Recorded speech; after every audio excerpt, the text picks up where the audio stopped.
Masolo Yamboka, Masolo Yamboka. L'enfouissement de la baleine. Je vous ai dit tout à l'heure que c'est la première fois que la RDC a connu cette expérience.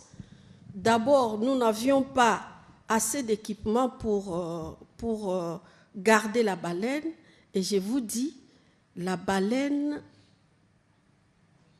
j'utilise les termes simples, pourrit très vite. Pourrit plus vite même que l'Indakala, malgré sa masse.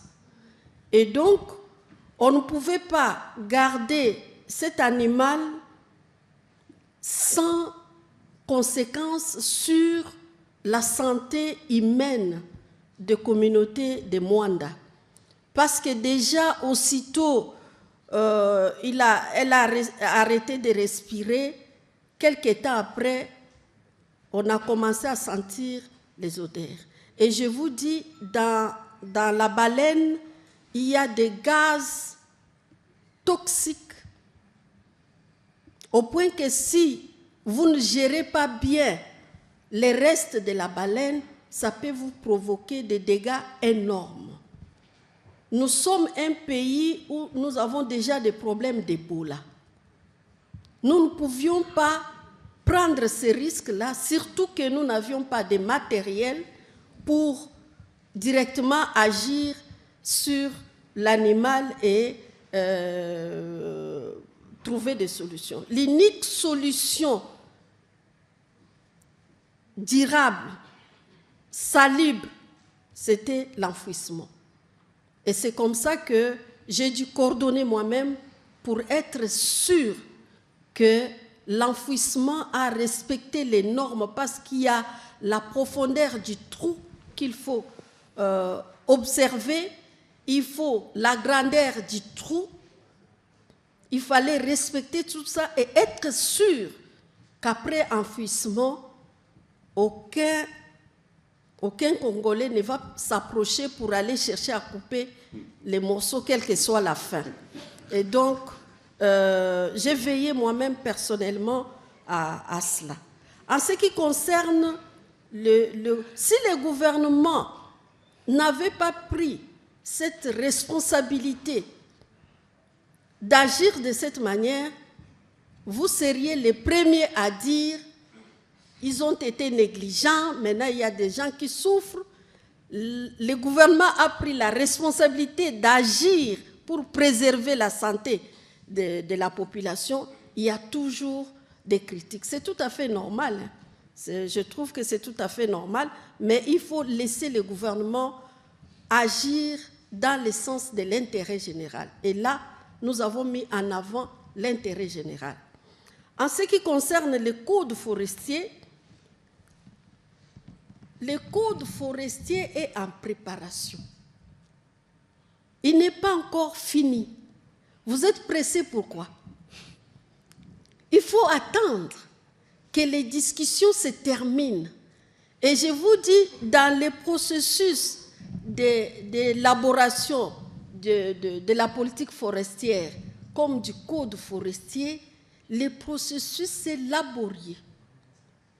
Parce que je ne peux pas vous dire le nombre d'ateliers organisés. Donc, à chaque étape, les gens apportent des idées. On ne peut pas interdire aux gens de ne pas donner leurs idées. On apporte toutes les idées et à la fin, il y a les grands ateliers de validation où on dit, bon, on a intégré tel aspect. Est-ce que vous trouvez que là, c'est tous les acteurs du pays mis ensemble? Et lorsque nous avons réalisé cette activité pour la politique forestière, la salle de Béatrice Hôtel avait manqué d'espace. Donc, on appelle tout le monde. Et à ce moment-là, on dira, on a voulu mettre ceci. Est-ce que vous trouvez que c'est bon dans le contexte congolais? Et puis, on discute. Et puis, on lève l'option. Il faut attendre qu'on termine l'élaboration du code lorsque nous serons dans la phase finale, avant que les codes, parce que le code forestier ira à l'Assemblée nationale. C'est l'Assemblée nationale qui va les voter parce que c'est une loi. Donc, à ce moment-là, vous pourriez dire, mais pourquoi vous avez mis tel aspect, tel aspect? Pour le moment, je trouve que c'est précoce. Prenez votre mal en patience.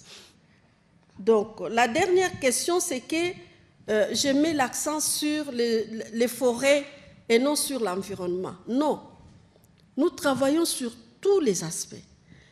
Mais bien entendu, il y a des priorités. Par rapport au programme du gouvernement, il y a des priorités. Et l'environnement, je sais que vous avez probablement voulu parler de l'assainissement. Je viens de finir avec l'accompagnement des experts la loi sur l'assainissement. Oui, on veut assainir, mais il faut créer un cadre qui indique même lorsque quelqu'un n'a pas respecté l'environnement, comment il faut les sanctionner, quelle amende il doit payer. J'ai élaboré cette loi, comme je disais tout à l'heure, et bientôt la loi sera soumise à l'Assemblée nationale. Je crois qu'à la session de septembre, s'ils ont le temps, parce que c'est une session budgétaire, s'ils ont le temps, ils pourront voter cette loi-là. C'est déjà un grand pas parce que la loi trace les cadres légaux. Donc, je ne m'occupe pas que de ça. Et aussi, vous avez quand même suivi, au niveau du ministère, on travaille sur les compagnies qui veulent transformer les déchets plastiques.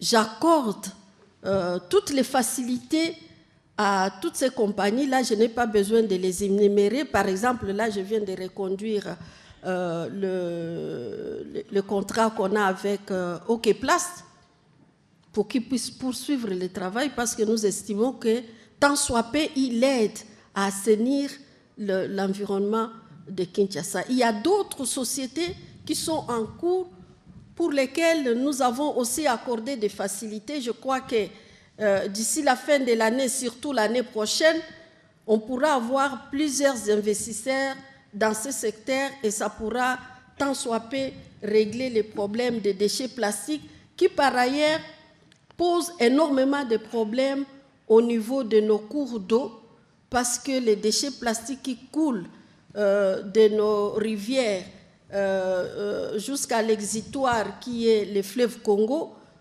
créent énormément de problèmes au niveau de Inga, et nous en sommes conscients. Nous y travaillons très, très sérieusement. Et d'ailleurs, à ce sujet, si je peux me permettre, la task force présidentielle qui a été créée pour l'assainissement de Kinshasa, Madame la ministre en fait partie, comme moi aussi. Et d'ailleurs, dans un des prochains jours, nous pourrons avoir une présentation de l'initiative de comment les générales pensent piloter, mais aussi le gouverneur, pour que nous puissions cadrer, parce que nous aurons besoin, lorsque les opérations débuteront, d'avoir une implication des populations quinoises, parce qu'on ne peut pas faire l'assainissement sans les peuples. L'assainissement est une affaire qui nous concerne tous. On va donner un coup de pouce, et le président de la République a été bien inspiré d'utiliser nos compatriotes qui sont au niveau du service national avec cette discipline paramilitaire pour donner un coup de pouce, mais nous demanderons à tout le monde de pouvoir s'impliquer partout où nous sommes, parce que nous tous, nous sommes quotidiennement producteurs de déchets. Nous avons mis en place une commission interinstitutionnelle où on trouve les experts de la présidence, les experts de la primature, les experts de mon ministère, les experts du ministère des Mines, qui travaillent ensemble pour élaborer les normes. Parce que parmi les faiblesses qu'on avait, il n'y avait pas de normes clairement élaborées pour être en mesure de sanctionner sans trop de discussion le mining. Et donc cette commission est en train de travailler. Je ne me suis pas limitée là. Nous avons des Congolais à l'extérieur du pays qui ont montré une grande expertise dans les domaines, et qui ont même des sociétés au niveau sud-africain. Je suis allée chercher ces experts-là pour dire le pays a besoin de vous, venez contribuer. Et ils sont venus. Et ici, je voudrais en profiter pour les saluer parce qu'ils ont payé leurs billets.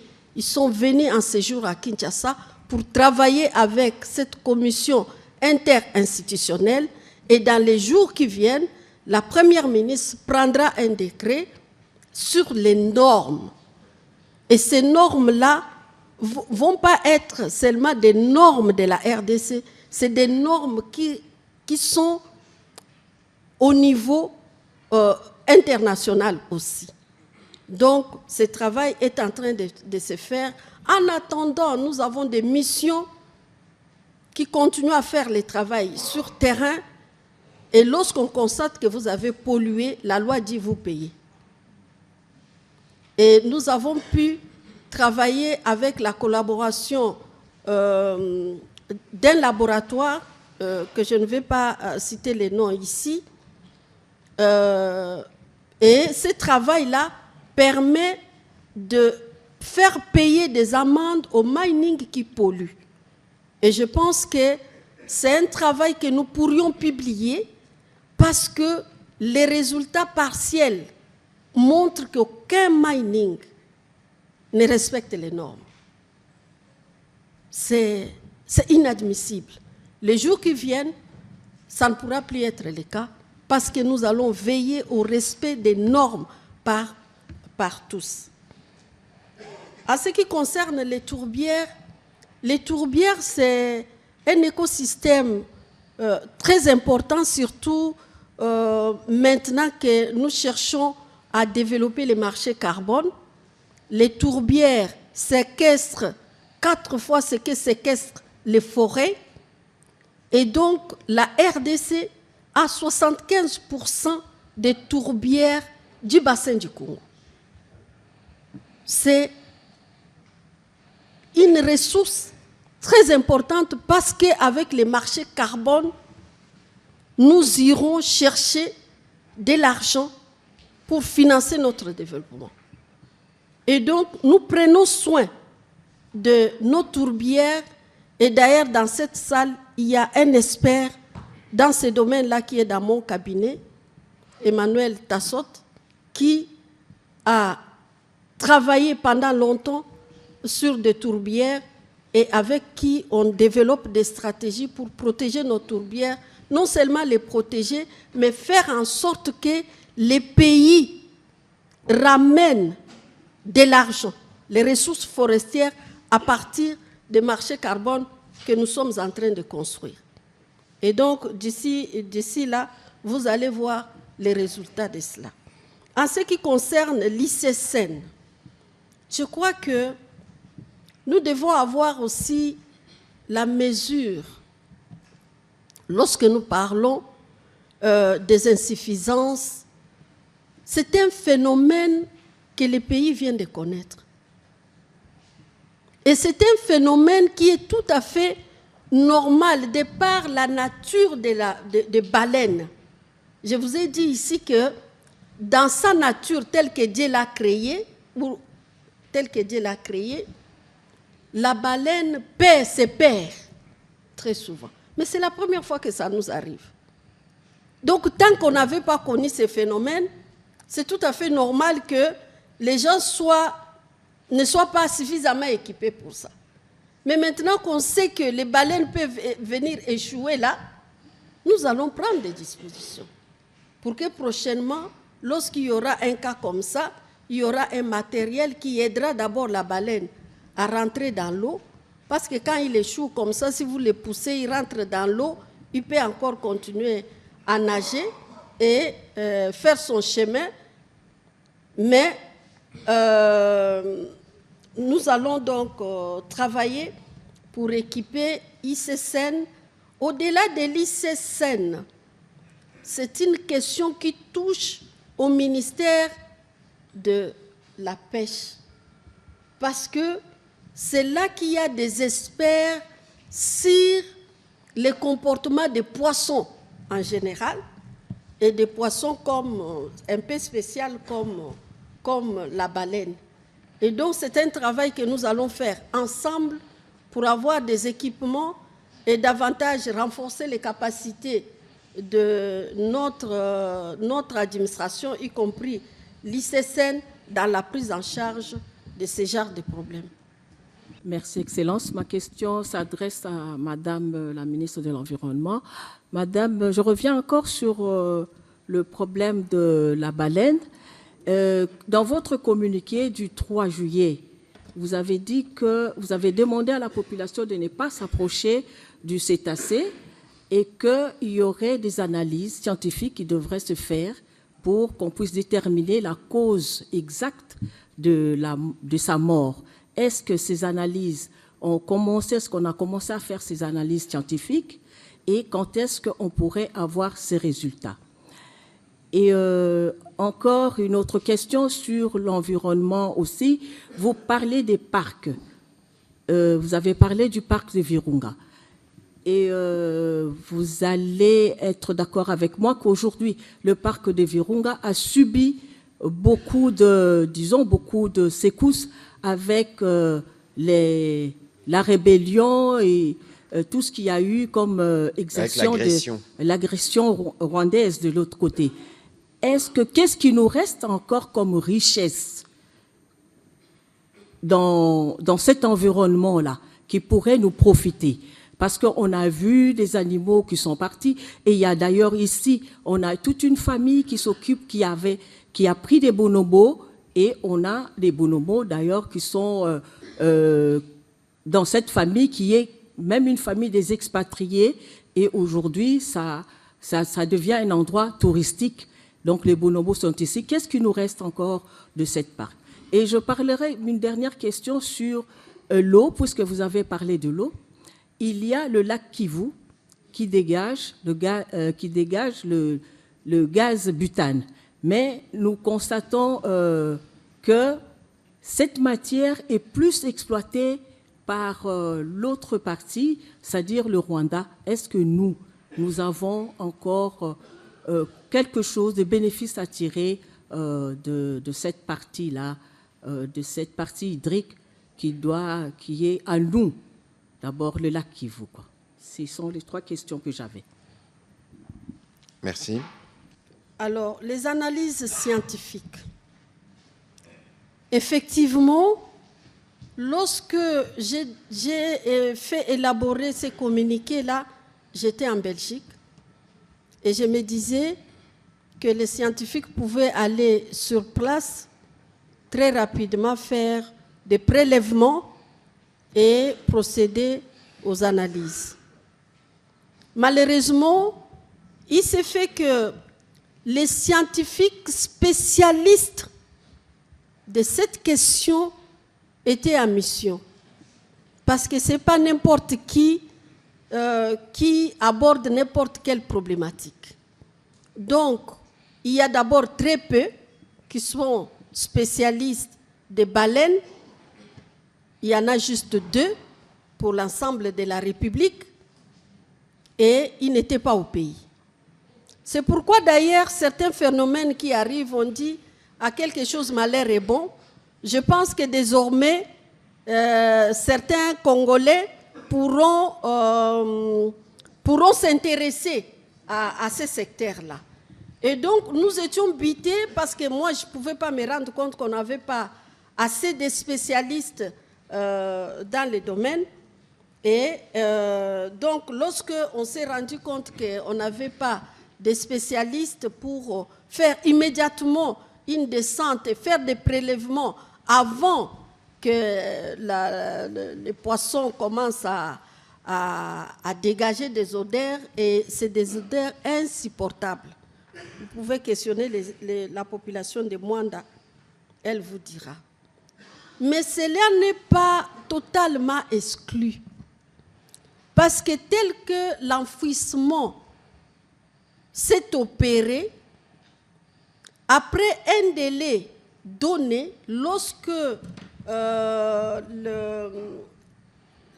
chair va finir sa décomposition. Le moment venu, on pourra revenir sur les sites pour aller comprendre pourquoi cet animal a connu ces problèmes. Donc, ce n'est pas complètement fini. Le moment venu, les recherches scientifiques pourront toujours se poursuivre. Alors, en ce qui concerne le parc de Virunga, vous savez, c'est un grand parc qui couvre plusieurs provinces. Donc, l'agression rwandaise a commis des dégâts énormes sur l'environnement, sur surtout la biodiversité, et le ministère est dans les processus de rendre les crimes environnementaux que nous qualifions aujourd'hui d'écocides, des crimes imprescriptibles. Au-delà des morts que nous connaissons, le Rwanda répondra un jour de dégâts qu'il a commis sur l'environnement congolais. J'y travaille. Et je ne travaille pas seul, je travaille avec la Belgique sur cette question et avec Vanuatu, un pays, une île. Oui, tout à fait, Vanuatu. Et nous avons commencé ce combat avec Vanuatu et la Belgique s'est impliquée. La Belgique a même déjà une loi sur l'écocide, mais nous sommes en train de nous préparer à aller à la Cour pénale internationale pour porter plainte contre les Rwandais du fait de crimes sur l'environnement. Et ces crimes-là sont imprescriptibles. C'est-à-dire que si Kagame ne répond pas, ses enfants répondront. Si ses enfants ne répondent pas, ses petits-enfants vont répondre. Parce que c'est imprescriptible.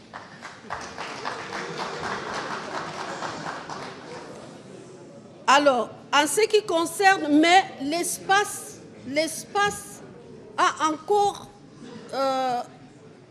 une partie de ses richesses. Et comme c'est une aire protégée, nous travaillons toujours pour que les richesses, les forêts et toute la biodiversité qui est renouvelable puissent se renouveler. Et nous sommes en train de travailler sur ça. Bon, en ce qui concerne les lacs Kivu, vous avez raison. Mais il faut aussi noter que ça fait 30 ans depuis que nous avons cette guerre nous imposée par le Rwanda. Pour exploiter une telle ressource, il faut être en paix. Il faut posséder les territoires de manière non conflictuelle. À ce moment-là, vous pouvez mener des investissements parce que c'est des privés qui vont mettre de l'argent. Il faut que la zone soit paisible. Mais je voudrais dire ici que nous devons garder espoir parce que le président de la République, Félix-Antoine Tshisekedi Tshilombo, il travaille sérieusement. Et bientôt, nous allons avoir la paix. Et nous aurons l'occasion d'exploiter nos ressources. Ce n'est qu'une question de temps. Mais je pense que ça ne va plus durer. C'est pour bientôt. Oui, effectivement, nous sommes un pays solution. Justement, pour que les caractères pays solution de notre pays produisent réellement des solutions pour la République, ça demande de mettre en place des stratégies.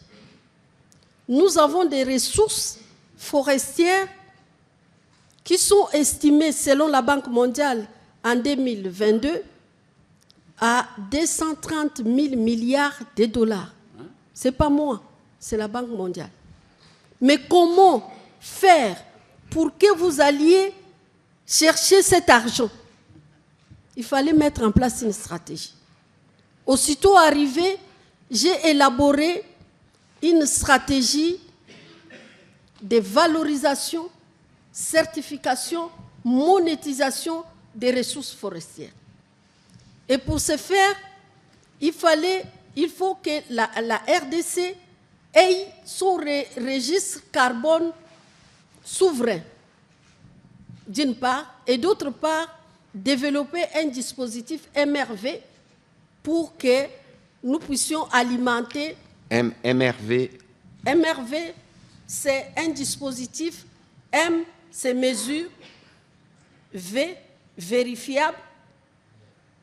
R, rapporté. Okay. Donc, lorsqu'on parle, et ici, Excellence, très chers collègues, permettez que je puisse m'étendre un peu parce qu'il faut que les gens comprennent un peu ce que c'est le marché carbone. Le marché carbone, c'est un dispositif, une stratégie que le monde a trouvée pour compenser les États qui ont des ressources qui permettent de réguler le climat, d'une part, et d'autre part, de taxer ce qui pollue. Maintenant, pour arriver à taxer ce qui pollue, il faut montrer que vos forêts, par exemple, on dit 1 hectare de cette forêt, séquestre autant de tonnes de carbone. C'est-à-dire, il emmagasine dans son sous-sol les gaz générés par l'industrie des pays développés. Et donc, vous pouvez aller vérifier ça. Donc, à travers une évaluation, il y a des technologies pour ça. Vous vérifiez qu'ici, ça peut séquestrer autant de tonnes de carbone. Et puis après, il y a des institutions à l'international qui viennent certifier qu'effectivement, vous avez séquestré autant de tonnes de carbone. Après, vous en faites les rapports. C'est après que ça devient du crédit que vous pouvez vendre à ceux qui polluent. Ça, c'est le premier aspect des marchés carbone. Mais le marché carbone est vaste. Donc, on peut les prendre aussi du côté de ceux qui mettent en place des projets de barrages, des projets de cuisinières qui consomment moins de macala, moins de bois. Aussi de ceux qui font des panneaux solaires. C'est-à-dire, on démontre que sans ces éléments-là, on coupait autant d'hectares de forêts. Maintenant, avec les barrages, on a économisé autant d'hectares de forêts. On peut faire la compensation et dire on a généré autant de crédits de carbone. Avec les projets INGA 3 que le président de la République est en train de développer, les jours où on pourra avoir ces barrages-là, les pays peuvent aller chercher des milliards seulement du fait d'avoir ces barrages-là. Parce que les barrages vont permettre aux Congolais de consommer moins de braise, moins de bois. Et à ce moment-là, ça va faire une économie qui va se calculer par les crédits carbone. Et donc, parmi les stratégies, parmi les grandes réformes que le ministère a mis en place, il y a cette réforme sur le marché carbone. Nous avons accumulé un grand retard au niveau du pays. Et je vous dis, les pays comme le Brésil, une fois, il était allé ramasser 89 milliards de dollars à partir seulement de ces forêts. Mais les forêts restent debout. Hein. C'est formidable, cette opportunité que nous avons. Les forêts sont debout. Vous ne les coupez pas. Ils sont les vôtres. Mais ça vous génère de l'argent qui peut vous permettre de construire votre développement. Donc, cette vision du président de la République qui veut que les ressources forestières puissent construire le développement du pays et que les communautés qui dépendent des forêts, qui sont par ailleurs dans une pauvreté que vous ne pouvez pas décrire, puissent trouver l'occasion pour améliorer leurs conditions de vie. C'est quelque chose de formidable. Mais ici, je voudrais surtout dire à la société, cette société civile qui se plaint, que ici, c'est une matière très technique. Très technique parce que c'est réglementé à l'international. Certaines personnes m'ont questionné, mais les marchés carbone, là, est-ce qu'on pourra avoir les pavillons de ça au marché de Matete au Gambie, là? J'ai dit, mais non. On ne pourra pas avoir des pavillons de crédit carbone à Matete ou à Gambie, là. C'est une matière internationale qui prend sa source de l'accord de Paris, de l'article 6 de l'accord de Paris, qui donne le pouvoir aux nations d'organiser leur marché carbone. Mais les normes sont dictées à l'international parce que c'est une matière très sensible où vous devez construire, la crédibilité, vous devez construire, la confiance, vous devez construire, 3, la bonne gouvernance. Et donc, pour construire tous ces éléments-là, il faut respecter les normes. C'est comme ça que même au DG de l'autorité de régulation des marchés carbone, qui est sous ma tutelle, je lui dis, vous n'allez pas gérer cette institution d'une certaine manière. Entre guillemets, cette institution doit respecter une certaine culture, des rigueurs, des disciplines. Sinon, les crédits que nous allons générer n'auront pas de valeur. Nous avons besoin de nous dépasser pour que les pays puissent tirer le maximum de ressources de ces marchés-là. Je voudrais vraiment dire aux compatriotes de la société civile d'être calmes et de faire confiance au gouvernement. Nous avons accumulé un grand retard dans un marché qui va vite évoluer et qui va rentrer dans le déclin. C'est-à-dire, maintenant, les entreprises occidentales et les autres payent pour les émissions de leurs industries. Ils sont en train de travailler sur la technologie pour assurer la transformation industrielle. Donc, les jours où ils auront des industries qui vont émettre moins de gaz à effet de serre, c'est fini. Le marché va tarir. Vous voulez qu'on traîne, qu'on arrive à un moment où les pays ne peuvent même plus accéder à cette aubaine? J'ai dit non. Que celui qui a des enrichissements apportés à la loi, qu'il apporte. On verra comment intégrer ça. Mais on ne peut pas parler parce que les gens aiment les ateliers et les pères diem, disons-nous les choses telles qu'elles se présentent, qu'on retarde ces processus très importants pour les pays parce qu'il y a quelques ONG qui, par ailleurs, je connais des gens qui sont derrière. Je ne vais pas les citer, mais je les connais. Mais aujourd'hui, plus que jamais, les pays de Félix-Antoine Tshisekedi Tshilombo, président de la République, a besoin d'apporter des réformes pour que les Congolais trouvent le bonheur avec les ressources que Dieu lui a données. Et c'est très important de laisser cette réforme se mettre en place pour le bien du pays. En ce qui concerne les co-facilitateurs, je voudrais vous dire que parmi les résultats que le pays a enclenchés à Belém, il y a l'accord que nous avons signé avec le Brésil dans le cadre de TFFF. TFFF, Madame la ministre. TFFF, je vais tout simplement dire, c'est un programme qui permet de protéger les forêts, garder les forêts debout, tout en améliorant les conditions de vie des communautés locales et des peuples autochtones.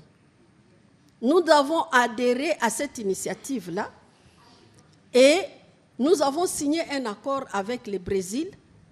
Et le Brésil a déjà capté 25 milliards de dollars et la RDC a sa part dans cette enveloppe. Et donc, les discussions sont en cours.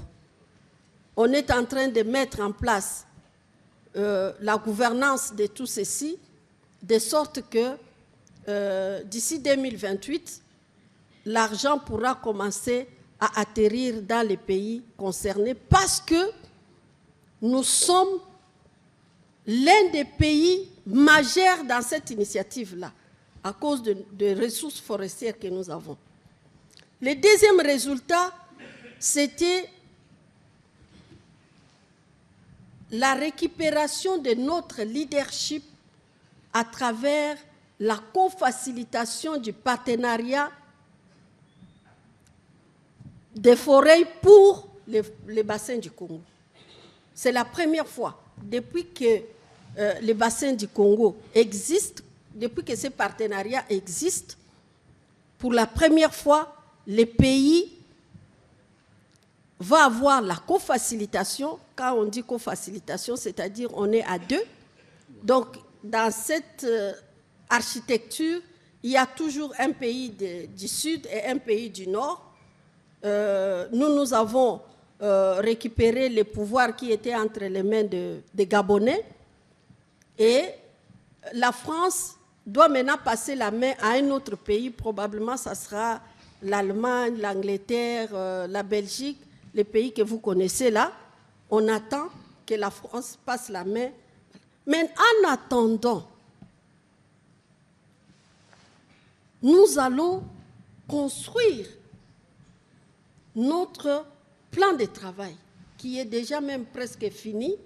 Les co-facilitateurs font ce travail-là et les gouvernements vont mettre à la disposition les premiers fonds pour que cette co-facilitation soit opérationnelle. Parce que nous voulons récupérer le leadership, ça a aussi des conséquences sur le plan financier. Et je pense que la chef du gouvernement, Madame Judith Suminwa Tuluka, nous accompagne, elle donnera des ressources pour que cette co-facilitation soit opérationnelle. Mais c'est quelque chose de très, très important pour nous parce que nous devons montrer maintenant que nous méritons ce leadership, non seulement en termes de ressources que nous avons, mais en termes aussi de capacités à coordonner tous les pays du bassin du Congo.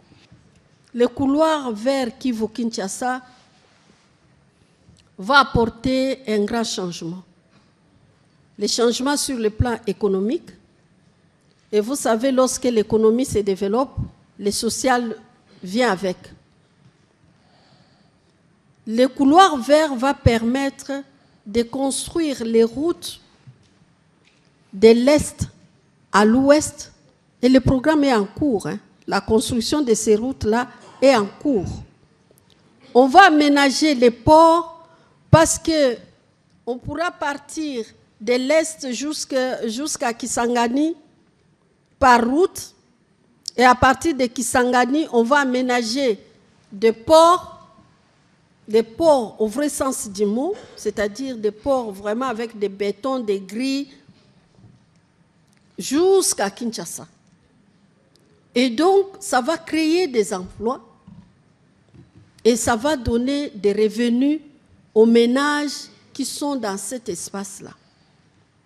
Et aussi, parce que cette zone couvre la zone qu'on appelle la Kivette. Cette partie regorge plus de 65% des tourbières de la RDC. Donc, à partir des marchés carbone, on ira chercher l'argent et les marchés carbone, des règles sont claires, les pourcentages pour les communautés locales, par exemple, c'est 30%. Lorsque vous avez vendu les crédits carbone, on dit 30% aux communautés locales. Et on surveille.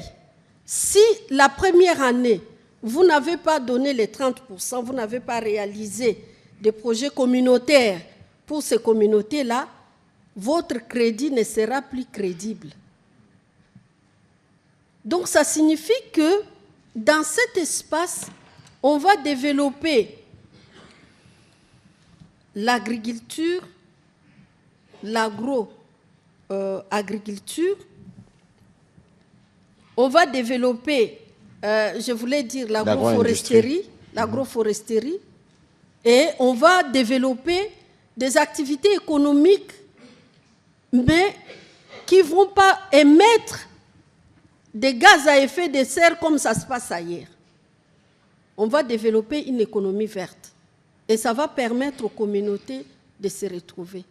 Ça, c'est quelque chose sur laquelle le président de la République tient beaucoup, que les communautés rurales améliorent leurs conditions de vie là où ils sont. Ça leur permettra de rester là où ils sont et de mener une vie digne. Parce que quand vous regardez Kinshasa aujourd'hui, vous pouvez comprendre que l'intérieur du pays a un problème, un sérieux problème. Parce que si les conditions dans les zones rurales s'améliorent, nous n'aurons plus l'exode rural comme ce que nous vivons aujourd'hui, où tout le monde veut quitter les villages pour vivre à Kinshasa ou dans les grandes villes du pays. Donc ça va apporter un bénéfice énorme pour les pays et pour la population. Voilà, pour terminer, je rappelle que nous sommes toujours engagés dans la riposte contre la maladie à virus Ebola. Nous avions entendu la semaine dernière les cris de certaines personnes qui sont affectées dans la riposte.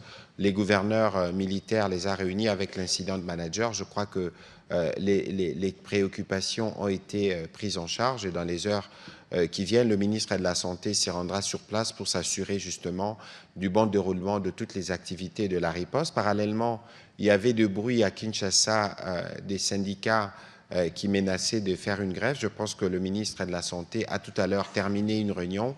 Une déclaration sera faite tout à l'heure. C'est pour dire que nous travaillons dans une dynamique d'ouverture où lorsqu'il y a des préoccupations, ces préoccupations sont écoutées.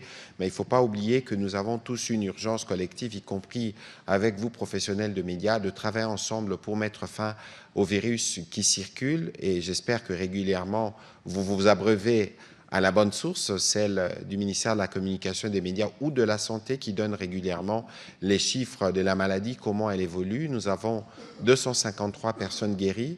Nous avons aujourd'hui atteint le 81% dans la recherche des cas contacts. L'objectif, c'est 95. Donc, nous continuons de travailler d'arrache-pied pour que chaque jour, on améliore la prise en charge, pour que chaque jour, nous puissions donner des solutions aux personnes qui en ont besoin. Nous rappelons aussi, par ailleurs, que la maladie peut être guérie par la prévention. La prévention, ça veut dire, même s'il n'y a pas encore des traitements, où il n'y a pas encore des vaccins, il y a des essais pour des traitements qui sont en cours, mais si les personnes sont bien informées, si les personnes vont à l'hôpital tôt, dès qu'il y a les premiers symptômes, et d'ailleurs je rappelle qu'on a décrété les soins gratuits en Ituri pour que tous ceux qui ont des maux de tête se réfèrent à des centres de soins.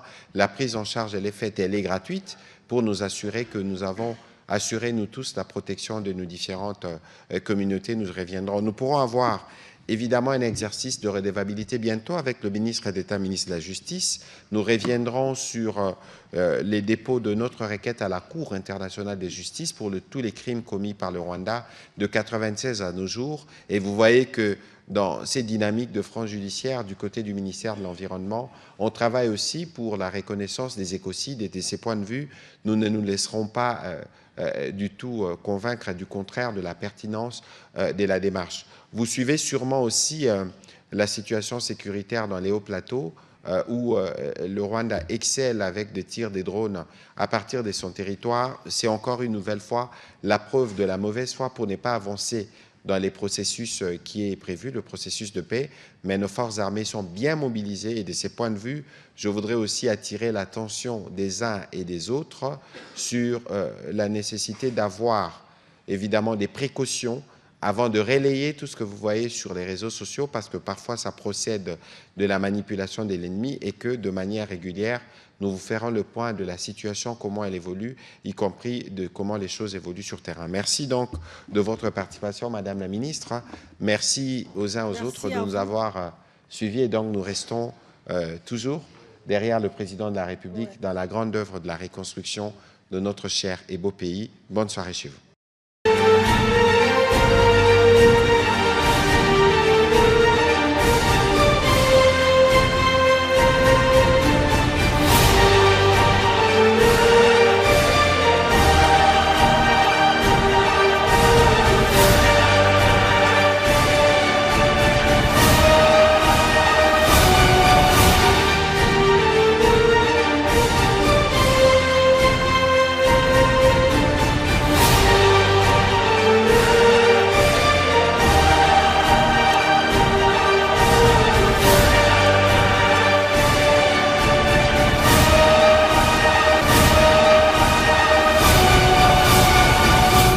Masolo ya mboka, masolo ya mboka.